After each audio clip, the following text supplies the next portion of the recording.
एचपीपीसीएल chief engineer विमल नेगी की मौत मामले में भाजपा विधायक दल राजभवन पहुंचा। इस दौरान नेता प्रतिपक्ष जयराम ठाकुर, हिमाचल भाजपा अध्यक्ष डॉक्टर राजीव बिंदल के साथ भाजपा विधायक दल ने राज्यपाल को ज्ञापन सौंपा। इस ज्ञापन में घटना पर दर्ज की गई एफआईआर में दूसरे अधिकारी का नाम शामिल करने की मांग की गई है। साथ ही इस घटना और बीते 2 वर्षों की एचपीपीसीएल की गतिविधियों की जाँच भी सीबीआई से करवाने की मांग की गई है।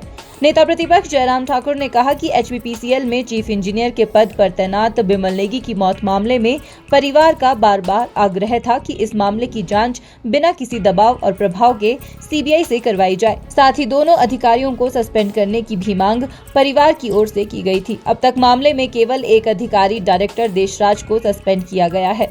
भाजपा विधायक दल ने राज्यपाल से मुलाकात की है। भाजपा ने परिजनों को मामला सरकार और राज्यपाल के समक्ष उठाने का आश्वासन दिया था।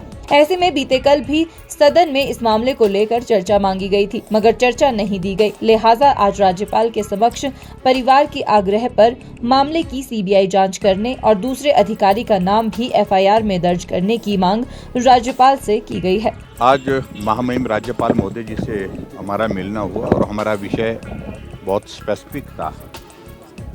जो विमल नेगी चीफ इंजीनियर एचपीपीसीएल जिनकी मृत्यु हुई है, जिनकी डेड बॉडी मिली है, और उसके पश्चात परिवार के लोग जिस प्रकार से धरने पर बैठे थे, हमारा जब उनसे मिलना हुआ था, उनके परिवारजन का आग्रह था कि इस सिलसिले में सीबीआई की जांच हो, एक बात, और दूसरा उनका ये भी था कि अधिकारियों का सस्पेंशन हो, और अधिकारियों के सस्पेंशन के सिलसिले में अभी तक एक अधिकारी जो देशराज चीफ जो डायरेक्टर थे वहाँ पर, उनका सस्पेंशन हुआ है। बाकी उनके खिलाफ कोई कार्रवाई इस प्रकार की हुई नहीं।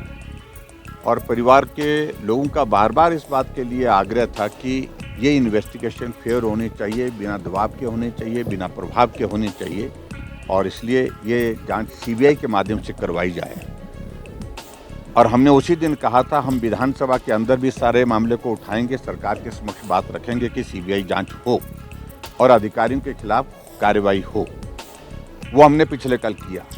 पिछले कल हमने नियम 67 के अंतर्गत नोटिस दिया था। चर्चा के लिए समय हमको उस पर नहीं मिला, लेकिन उसके बावजूद हमने विधानसभा के अंदर अपना पक्ष रखा, बाहर जा करके फिर वॉकआउट किया जब हमको बात करने का मौका नहीं दिया गया।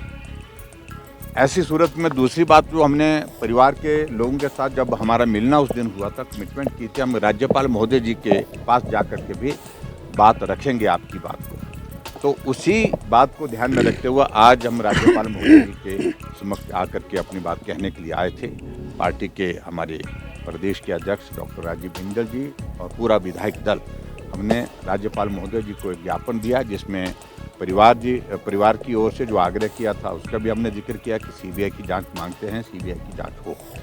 और उसके साथ साथ में जो फैक्ट्स हैं, जो बातें सुनने को आ रही हैं, जो चली हैं, ये कि दबाव और गलत काम के लिए दबाव, इन सारी बातों को लेकर के हमने राज्यपाल महोदय जी के सामने अपनी बात कही है और उनसे आग्रह किया है कि आप अपने कार्यालय का प्रभाव इस सारी चीज़ के लिए सुनिश्चित करें कि भी इसमें फेयर जांच हो और परिवार के लोगों का जिस प्रकार का मानना है उसके अनुरूप जो है वो उनको संतोष हो सके, उनको सेटिस्फैक्शन हो सके इन्वेस्टिगेशन की। देखिए, लॉ एंड ऑर्डर को लेकर के चर्चा हम पहले विधानसभा के अंदर कर चुके हैं, विधानसभा के बाहर भी कर चुके हैं। इस सिलसिले में मुझे सिर्फ इतना ही कहना है कि कानून व्यवस्था के नाम की तो कोई चीज़ रही नहीं है। गोलियां चल रही हैं, हत्या की प्रयास हो रहे हैं, हत्या हो रही है, और नशे का प्रचलन जिस तरह से हिमाचल प्रदेश में पिछले कुछ अरसे में बहुत ज़्यादा बढ़ा है, वो सारी चीज़ें चिंता का विषय है। हिमाचल न्यूज़ 24/7 के लिए शिमला से हरदेव कुमार के साथ सपना शर्मा की रिपोर्ट।